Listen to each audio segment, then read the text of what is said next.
इंदौर के कुछ हालातों पर हमने नजर डाली कि इंदौर में किस तरह से संक्रमण लगातार अपने पैर पसार रहा है। 696 यहां पर संक्रमितों की संख्या हो गई है और अभी भी कुछ सैंपल्स भेजे गए हैं जिनकी रिपोर्ट आज शाम तक आ जाएगी। क्या कुछ स्थिति है इंदौर की, कैसे ये स्थिति बनी, इन सब पर आज हम चर्चा करेंगे। हमारे साथ हमारे वरिष्ठ सहयोगी अभिषेक श्रीवास्तव जी लाइव जुड़ गए हैं। हमारे वरिष्ठ सहयोगी राजेश जी इंदौर से हमारे साथ लाइव जुड़ गए। बहुत स्वागत आप दोनों का। अभिषेक जी, सबसे पहले और सबसे बड़ा सवाल आपसे ही, आर्थिक राजधानी इंदौर की ये हालत आखिर हुई कैसे? निश्चित तौर पे दीपाली, इंदौर की स्थिति बेहद चिंताजनक है। जो आंकड़े आ रहे हैं और दिन प्रतिदिन मरीजों की संख्या बढ़ रही है वो बेहद चौंकाने वाली स्थिति है। लोगों में एक डर का माहौल बन रहा है और जो स्थितियां नियंत्रित हो सकती थी, जिस हिसाब का इंदौर शहर माना जाता है, अपने को जीवंत करने वाला शहर माना जाता है, एक लाइव सिटी है जो रात तक अपने जीवन जीता है, ऐसे शहर का कोरोना पॉजिटिव होना और आंकड़े एक के बाद एक बढ़ते जाना। जैसे मैं अभी डाटा एनालिसिस कर रहा था तो मैंने पाया कि जो पहला मामला आया वो 24 मार्च को आता है, 5 लोग रिपोर्ट होते हैं और उसके बाद देखते देखते ये आंकड़ा जो है वो 600 के पार पहुंच जाता है। तो दीपाली, निश्चित तौर पे कहीं ना कहीं कमियां रही हैं और इंदौर एक जो है सेंसिटिव रेड जोन को क्रॉस करते हुए बेहद गंभीर स्थिति में पहुंच चुका है और अब जरूरत है कि उसे उस दौर से बाहर ले आया जाए। जी अभिषेक जी, जिस तरह से हम इंदौर की हालात देख रहे हैं, अभी दिल्ली और मुंबई से ये पीछे नहीं है। यहाँ पर लगातार संक्रमितों का आंकड़ा बढ़ता जा रहा है। आज भी 110 नए पॉजिटिव केसेस यहाँ पर सामने आए, लेकिन इसके पीछे की जो वजह है वो अब तक साफ नहीं हो पा रही है कि आखिर इतनी बड़ी सिटी में, अगर हम इंदौर की बात करें तो मिनी मुंबई इसे कहा जाता है और ये अब मुंबई से पीछे नहीं रही कोरोना संक्रमण के चलते। निश्चित तौर पे दीपाली, यहाँ पे इसकी जो पीछे की वजह हम देखेंगे तो कहीं ना कहीं चूक तो जरूर हुई है और सबसे अहम ये है कि जब हम इसकी बात करते हैं, इंदौर की बात करते हैं, तो मध्य प्रदेश में सबसे पहले जो है वो जबलपुर में रोगी डिटेक्ट हुए थे। उसके बाद ये लग रहा था कि जबलपुर जो है वो सेंसिटिव जोन बन जाएगा। एक साथ जो है वो 6 का आंकड़ा आया था सामने, पहले 4 लोगों को में डिटेक्ट हुआ, फिर ये संख्या 6 पहुंची। उसके बाद जो है इंदौर का नंबर आता है और 24 तारीख को इंदौर में 5 मरीज मिलते हैं। तब लगता है कि शायद ये बाहर से जो है वो कोरोना लेकर आए हैं, लेकिन उसके बाद जो कुछ रिपोर्ट जो केस सामने आए वो बिल्कुल चौंकाने वाले थे। ये कम्युनिटी स्प्रेडिंग का मामला बन गया था। इसमें ये दिख रहा था कि जो मरीज हैं वो उनका कोई हिस्ट्री नहीं रहा है, ट्रैवल हिस्ट्री नहीं रही है। इसके साथ ना वो कहीं बाहर गए हैं, ना कुछ गए, ना ही ऐसे लोगों के संपर्क में आए हैं जो कि जिनकी ट्रैवल हिस्ट्री रही है, यानी कि उस पूरे मोहल्ले की नहीं रही है। फिर भी वहां कोरोना होना अपने आप में बेहद चौंकाने वाला था। उसके बाद ये आंकड़ा धीरे धीरे बढ़ता जाता है और आज 600 के पार पहुंच जाता है। शुरुआती दौर की बात करें तो हमने वहां के प्रशासन ने ऑड इवन से लेकर तमाम तरह के फार्मूले का इस्तेमाल किया। यही उससे चूक हुई। जब शुरुआत में मामला आया, जैसे जबलपुर ने जो प्रयोग किया, उसके शुरुआती दौर में ही कर्फ्यू वहां लगा दिया, इसके कारण वहां पे स्प्रेडिंग नहीं हो पाती है। लेकिन इंदौर की बात आती है तो वहां ऑड इवन किया जाता है, शिफ्ट वाइज ड्यूटी की बात की जाती है और तमाम तरह की चीजें की जाती हैं और बिल्कुल हाईटेक शहर बनने के खुद को साबित करने के चक्कर में इंदौर को उस ओर ले गए, वहां का प्रशासन ले गया, जो कि बेहद गंभीर स्थिति बन गई। जी अभिषेक जी, हमारे वरिष्ठ सहयोगी राजेश त्रिपाठी जी हमारे साथ इंदौर से लाइव जुड़े हैं, तो उनसे जानने की कोशिश करते हैं कि आखिर इंदौर की ये हालत हुई कैसे। राजेश जी, बड़ा सवाल यही है लोगों के जहन में, ये है कि जो स्वच्छता में नंबर 1 सिटी थी वो आखिर कहां पिछड़ गई, जो कोरोना के इतने ज्यादा मामले यहां पर सामने आ रहे हैं।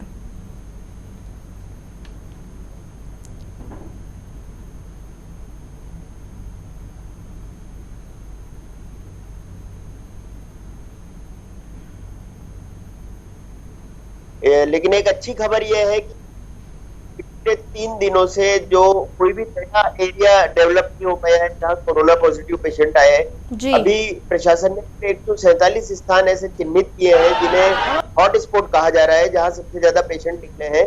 पिछले 3 दिनों में कुछ प्राइवेट निजी अस्पतालों को इन्होंने ग्रीन और येलो हॉस्पिटल के नाम से सेवाएं शुरू की हैं उन अस्पतालों में, और इन अस्पतालों में सभी लोगों को कहा गया है कि वे जा सकते हैं, अपने किसी भी बीमारी का लक्षण हो तो वो जाके अपना इलाज करवाएं वहां पर। और वो जो लोग पहुंच रहे हैं उनमें कोई भी नया इलाका डेवलप अभी नहीं हुआ है। ज्यादातर लोग वही सामने आ रहे हैं जो पुराने कोरोना पेशेंट्स के कांटेक्ट में रहे। जी, लेकिन राजेश जी, जिन इलाकों में पहले से ही कोरोना संक्रमण अपने पैर पसार चुका है, उन इलाकों में किस तरह के इंतजामात किए जा रहे हैं ताकि संक्रमण को बढ़ने से रोका जाए?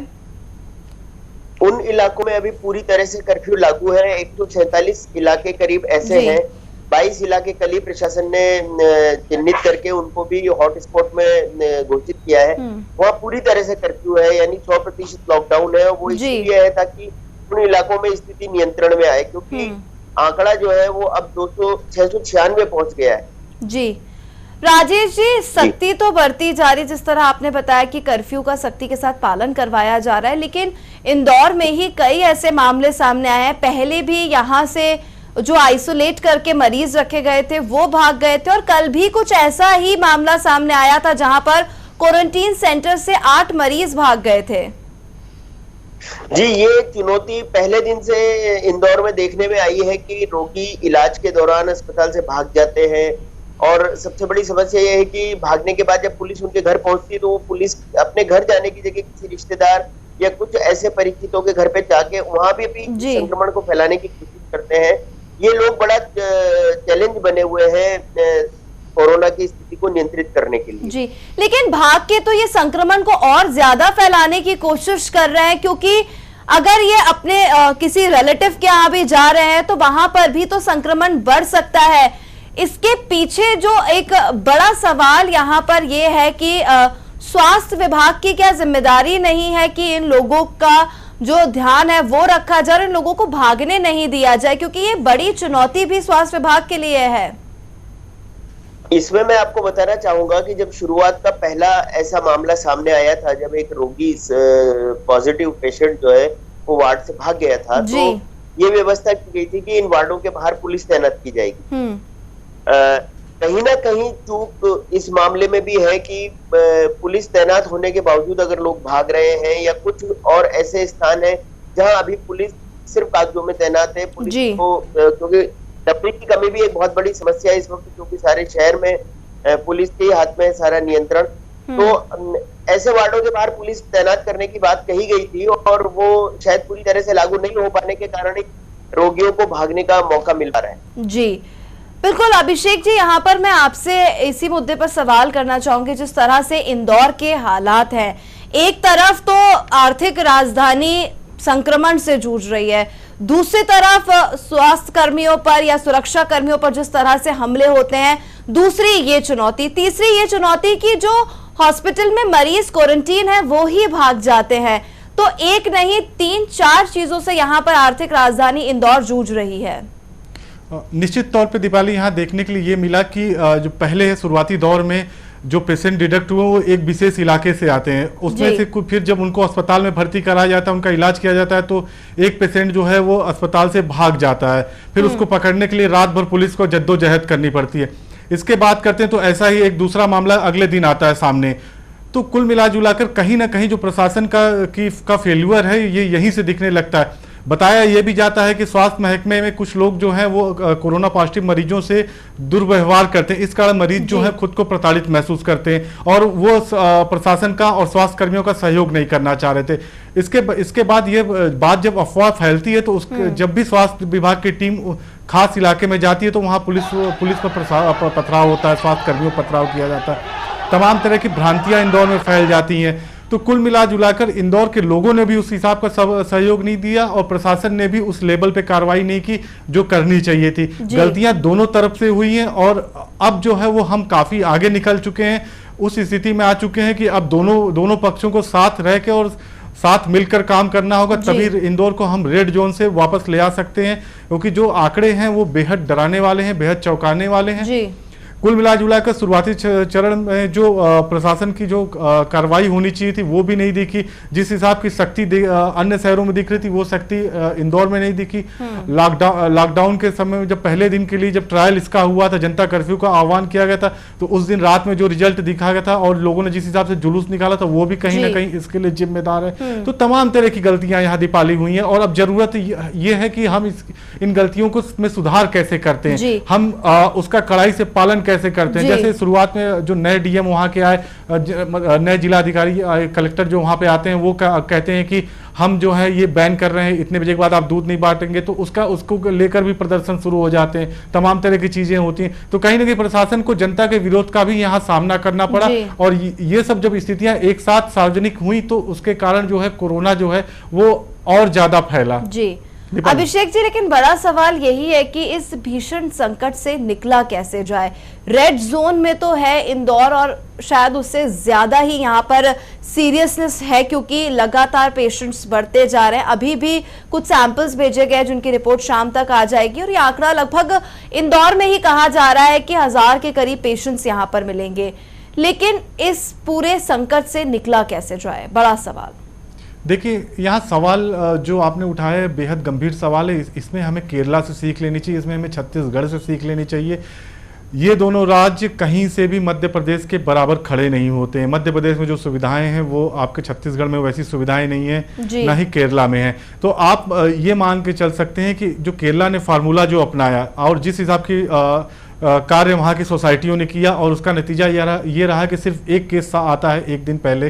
तो आप सोचिए कि किस लेवल पे वहाँ जागरूकता हुई। ऐसे ही इंदौर में हमें चाहिए। इंदौर में क्या हो रहा है कि हम सोशल पे बहुत ज्यादा ज्ञान दे रहे हैं, हम तमाम तरह की चीजें कागजों पे कर रहे हैं, हमें जो जमीनी स्तर पे कार्रवाई करनी चाहिए वो हम नहीं कर पा रहे हैं। हम बात कर रहे हैं कि आपके घर तक जो है वो राशन पहुंच जाएगा, हम आपको जरूरी सामान घर तक पहुंचा देंगे, लेकिन जब पब्लिक है उन्हीं ऑनलाइन नंबर पे फोन करती है तो वहां फोन पिक नहीं होते, कई नंबर स्विच ऑफ मिलते हैं, तमाम तरह की दिक्कतें होती हैं। लोग जो है वो 24-24 घंटे भूखे रहते हैं, उसके बाद उनको मदद मिलती है। तो ये सब कारण जिम्मेदार है कि लोग जो है वो बाहर आ रहे हैं, और लोग जब बाहर आएंगे तो निश्चित तौर पे कोरोना फैलेगा, और इसी का नतीजा है कि इंदौर जो है वो बिल्कुल डेंजर जोन में पहुंचते जा रहा है। और अब जो स्थितियां हैं, अगर अभी भी हम नहीं चेते और अभी हम इस स्थिति को नियंत्रित नहीं किए तो बेहद गंभीर हालात होने वाले हैं। बिल्कुल अभिषेक जी, आपके पास वापस लौटूंगी। राजेश जी, यहाँ आपसे जानना चाहूंगी, अगर हम हमारे पड़ोसी राज्य छत्तीसगढ़ की बात करें तो वहां पर इतनी सुविधाएं नहीं है, बावजूद इसके कहीं ना कहीं वो कंट्रोल करने में कामयाब हुए हैं। आर्थिक राजधानी इंदौर की बात करें तो यहाँ पर ना सुविधाओं की कमी है। लोगों की जागरूकता की बात करें तो लोग भी जागरूक हैं, क्योंकि एक एलीट सोसाइटी वहां पर रहती है।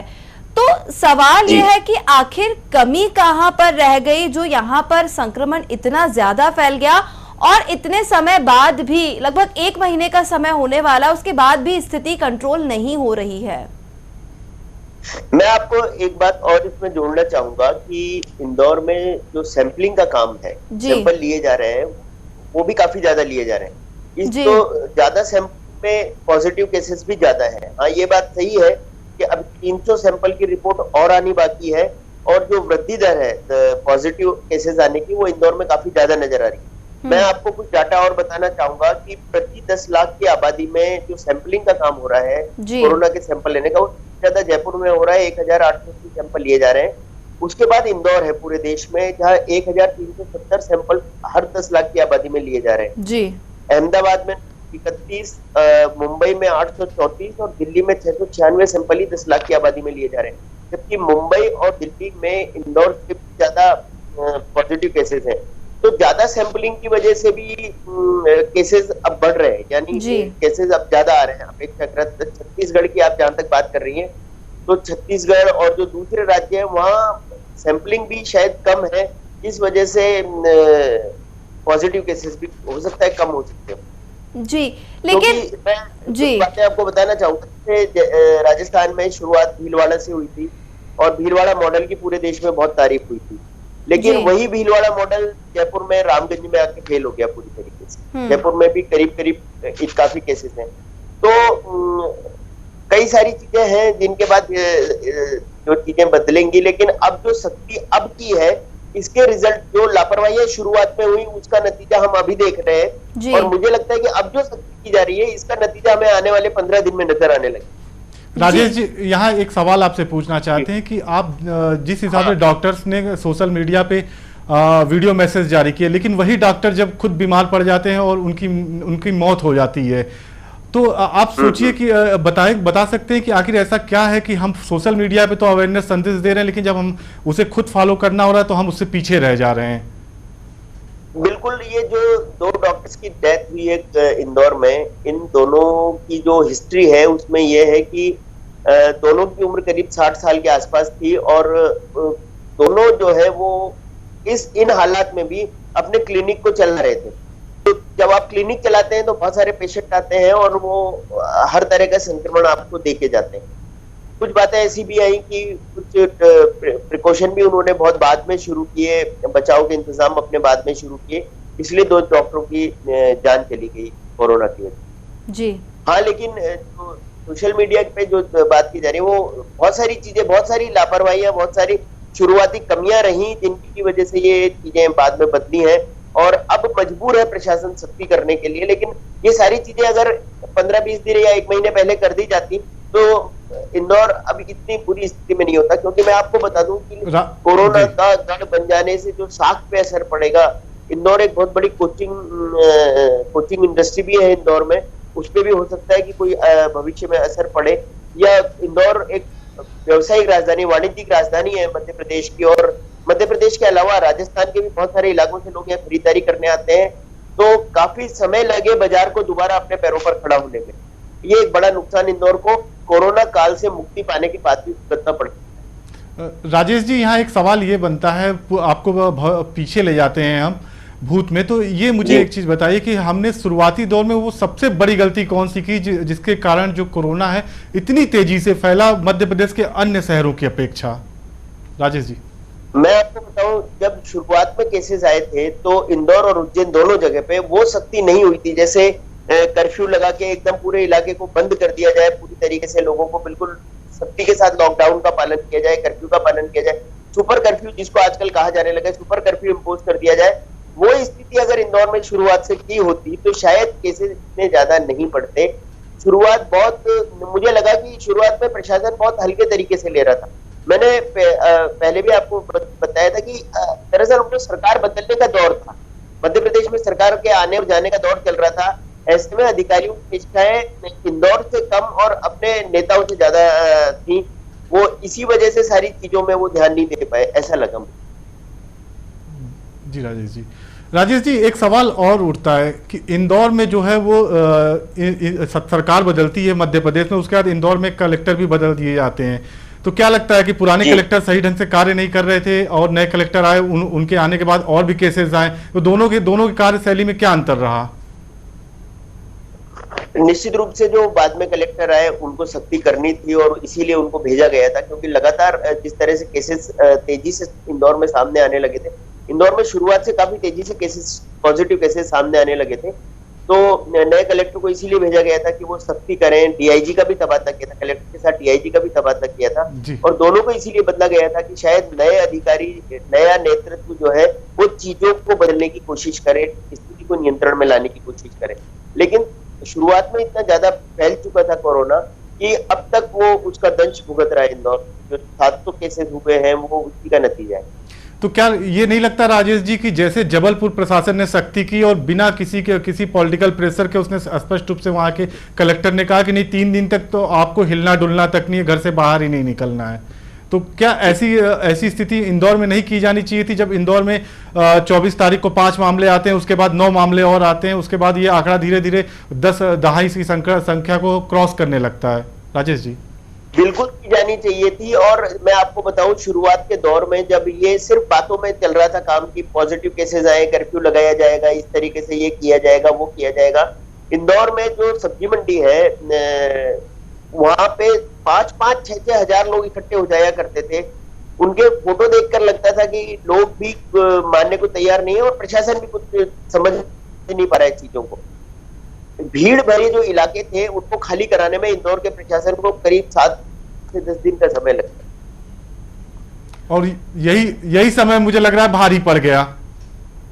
यही भारी पड़ गया। बाद में वो अब जिस स्थिति में इंदौर है, ये 1000 तक ये संख्या पहुंच सकती है, कहा जा रहा है बार बार, तो वो कम्युनिटी स्प्रेड की स्थिति है, जहां मोहल्लों में, कॉलोनीज में कोरोना के पेशेंट फैल गए हैं बहुत तेजी के साथ, और इसीलिए नए पेशेंट लगातार सामने आ रहे हैं। जी, तो राजेश जी, एक सवाल मैं यहाँ पर पूछना चाहूंगी कि हमने पास्ट की बात की कि कैसे ये संक्रमण फैला, प्रेजेंट की बात की कि कितने पॉजिटिव केसेस हैं और लगातार ये आंकड़ा बढ़ता जा रहा है, लेकिन बड़ा सवाल यहाँ पर ये भी है कि भविष्य में क्या होगा, क्योंकि मध्य प्रदेश की जो अर्थव्यवस्था है वो इंदौर पर ज्यादा टिकी हुई है। इंडस्ट्रियल एरिया पूरा इंदौर में है, पीथमपुर साइड है, और ये जो पूरा एरिया है ये पूरी जद में आया हुआ है, मालवा निमाड़। तो इसके फ्यूचर कॉन्सिक्वेंसेस क्या हो सकते हैं? देखिए, तात्कालिक स्थिति तो यह है कि पिछले 3 दिन में कोई नया एरिया डेवलप नहीं हो पाया है कोरोना पॉजिटिव का जी। और जो केसेस अभी सामने आ रहे हैं वो वही केसेस हैं जो कोरोना पॉजिटिव के कहीं ना कहीं निकट संपर्क में रहे हैं वो लोग। तो ये स्थितियां अगर लगातार बनी रहती हैं तो ऐसी उम्मीद की जा सकती है कि अब स्थितियां नियंत्रण में आने लगेंगी और आने वाले कुछ समय में इंदौर में पॉजिटिव केस मिलने धीरे धीरे कम हो जाएंगे। लेकिन इंदौर की पूरे देश में जिस तरह से कोरोना को लेके ये जो साख पे असर पड़ा है कि कोरोना के बड़ी संख्या में पेशेंट आए हैं, बड़ी संख्या में मौत हुई है इंदौर में, उसके बाद जो मैंने आपको बताया था कि कोचिंग इंदौर में काफी ज्यादा है। इंदौर में सभी तरह की कोचिंग की व्यवस्था है और हो सकता है कि उस व्यवसाय पे एक असर इंदौर में नजर आए। इंदौर में बाजार एक बहुत बड़ा बाजार है और बाजार को तो हो सकता है कि कुछ महीने बाद वो संभल पाए अपनी स्थिति से, वो अपनी पहली जैसी रफ्तार पाने में उसको कुछ समय लगे। जी अभिषेक जी, यहाँ पर मैं आपसे भी समझना चाहूंगी कि जिस तरह से इंदौर की स्थिति है, मध्य प्रदेश की अर्थव्यवस्था पर इसका क्या असर पड़ेगा? देखिए, निश्चित तौर पे दीपाली, मध्य प्रदेश की अर्थव्यवस्था पे इंदौर में जो ये महामारी फैली है उसका व्यापक असर पड़ने वाला। इंदौर जो है वो मध्य प्रदेश की लाइफ लाइन मानी जाती है। इंदौर जो है वो मध्य प्रदेश की आर्थिक नगरी है। इंदौर वो है जो मालवा निमाड़ को कंबाइंड करती है और मालवा निमाड़ जो है वो पूरे इंदौर पर निर्भर है। तो अहम ये है कि जो अभी हम वहाँ इंदौर में पीछे गए हैं और जितने दिन होगा उतने साल हम इंदौर में पीछे चल जाएंगे, विकास के मामले में, स्वास्थ्य सुविधाओं के मामले में और तमाम तरह के ऐसे मामले हैं आर्थिक हालात के मामले में। वहाँ जो वर्तमान में स्थितियाँ चल रही हैं, जिस हिसाब से कोरोना फैल रहा है, बिल्कुल अब लोग पैक हो चुके हैं घरों में। और फिर भी लेकिन इतना विलम्ब ये हुआ, इतना देर हुआ जागरूकता आने में कि ये महामारी ने व्यापक रूप ले लिया। इंदौर का ऐसा कोई इलाका नहीं है जो कि हॉट स्पॉट न बना हो। स्पेशली अगर हम बात करते हैं तो ऐसे में उद्योग धंधे वहाँ जो पहले संचालित है, और इंदौर की फूड इंडस्ट्रीज बहुत मायने रखती है। इंदौर में अन्य जो कारोबार हैं वो भी मायने रखते हैं। इंदौर में जो है रियल एस्टेट का कारोबार बहुत बड़ा कारोबार है जो प्रदेश को एक अच्छा खासा फंड देता है। तो देखना ये होगा कि ये कारोबार अब जब लॉकडाउन के पीरियड खत्म होगा 3 मई, उसके बाद कैसे अपने को बिहेव करता है, किस हिसाब से मार्केट स्थिर होता है, वो अप जाता है या डाउन जाता है। तो निश्चित तौर पे दीपाली, अपने को और इंदौर के लोगों को इसकी ओर सोचना चाहिए। और बाजार को जब लॉकडाउन खत्म होता है तो फिर भी सोशल डिस्टेंसिंग और फिजिकल डिस्टेंसिंग के फार्मूले का पालन करते हुए इस बाजार को खड़ा करने की कोशिश करनी चाहिए। उन लघु उद्यमियों को खड़ा करने की कोशिश करनी चाहिए जो सप्ताह भर का काम करते थे और फिर उससे उनका महीने भर का खर्चा चलता था। तमाम तरह के उद्योग थे। जी बिल्कुल। चलिए अभिषेक जी, बहुत शुक्रिया तमाम जानकारी के लिए। राजेश जी, आपका भी बहुत शुक्रिया हमारे साथ इंदौर से लाइव जुड़ने के लिए। तो इंदौर की स्थिति पर आज हमने चर्चा की कि इंदौर में किस तरीके के हालात निर्मित हो रहे हैं। कुछ पास्ट में जाकर हमने बात करने की कोशिश करी कि कैसे ये स्थिति निर्मित हुई, प्रेजेंट सिनेरियो क्या है उस पर चर्चा की, और किस तरह से जो आंकड़े बढ़ रहे हैं इस पर कंट्रोल होना चाहिए। हमारी खास पेशकश में फिलहाल इतना ही। मुझे दीजिए इजाजत। आप देखते रहिए पत्रकार टीवी। नमस्कार।